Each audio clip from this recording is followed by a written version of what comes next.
Okay, let us now look at question 4 and 5. Question 4 and 5 is actually referring to the diagram as shown over here. Okay, as you can see, this is the diagram that is shown. Right. So when we look at this diagram, we notice that this resistance R1 and R2 are actually connected in parallel with each other. Okay, parallel. What do you understand about the word parallel? Means if you look at the circuit, if this is my EMF of the battery, I can form an equation called V is equal to V1. It's not add, but it's also equal to V2 across this resistance R2. So this is a very important concept.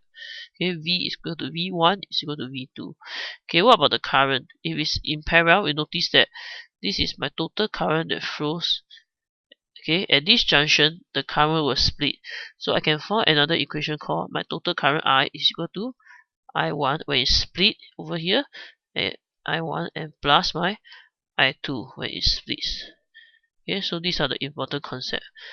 Okay, so let us now look at the options given.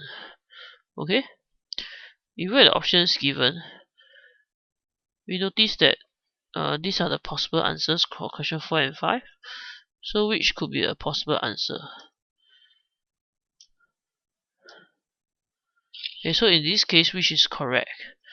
Okay, just now we have already identified that the V will be the same. So for question 4, the answer should be B, because the potential difference of a parallel circuit does not change. What about question 5? Which of the following enables us to find the current I2? Okay, keyword is I2.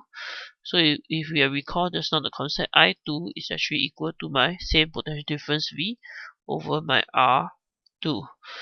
So the answer has to be A, V over R2, because we can apply the triangle V, I, R. So in case if I want to find I will cover I, and left with V over R2. So this is the answer for question 4 and